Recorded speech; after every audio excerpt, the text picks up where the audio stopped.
Ah, la Corse. Sa côte rocheuse, ses plages de sable fin, sa douceur de vivre les pieds en éventail. Dans ce décor paradisiaque, la Sistude a su trouver sa place.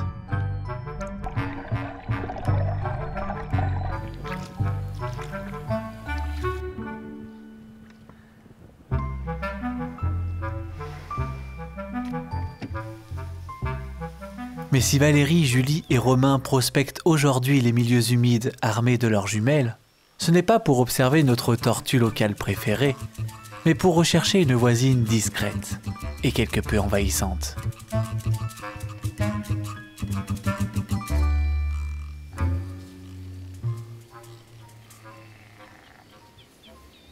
La tortue à tempes rouges, dont vous avez certainement entendu parler sous le nom de tortue de Floride.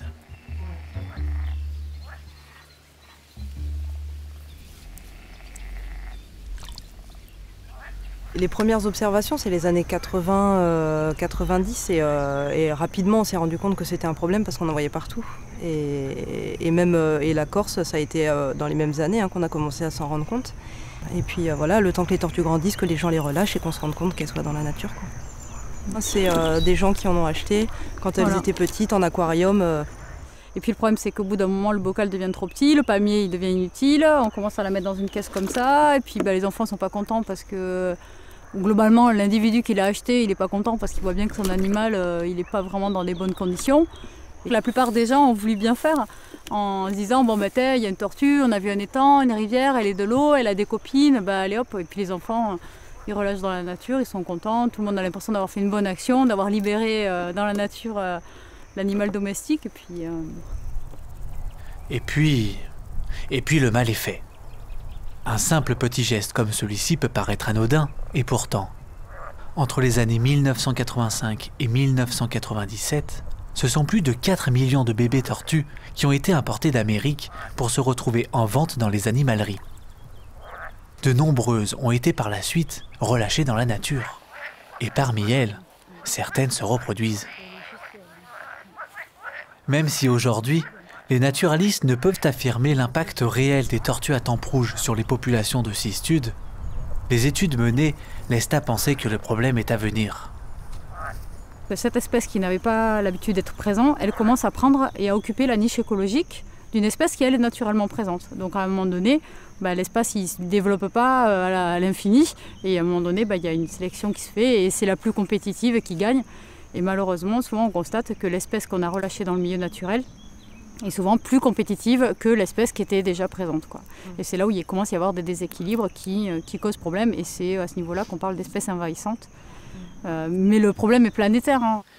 Et des espèces animales ou végétales dites exotiques envahissantes, il y en a de plus en plus dans la nature. C'est même la seconde cause de perte de biodiversité sur la planète. Pour contrôler de près l'évolution des populations de tortues, tout en dérangeant au minimum le milieu, l'équipe met aujourd'hui en place une veille d'observation grâce à des pièges photos.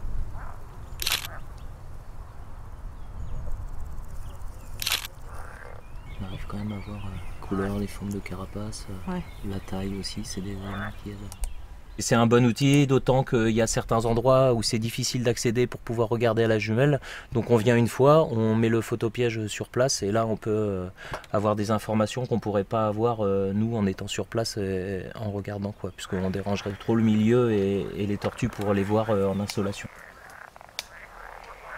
Ce qui n'est pas rassurant, c'est qu'on en voit de plus en plus dans un milieu où normalement on devrait quand même voir plus souvent de la Sistude.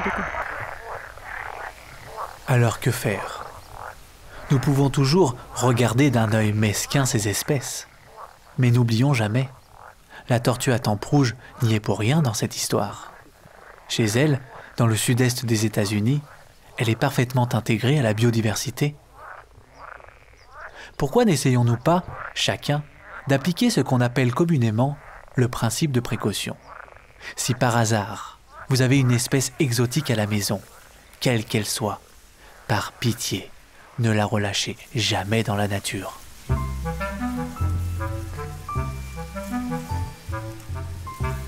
Et si vous repreniez plutôt votre tenue de Super Sistude, avec à la clé Un bon gueuleton à déguster.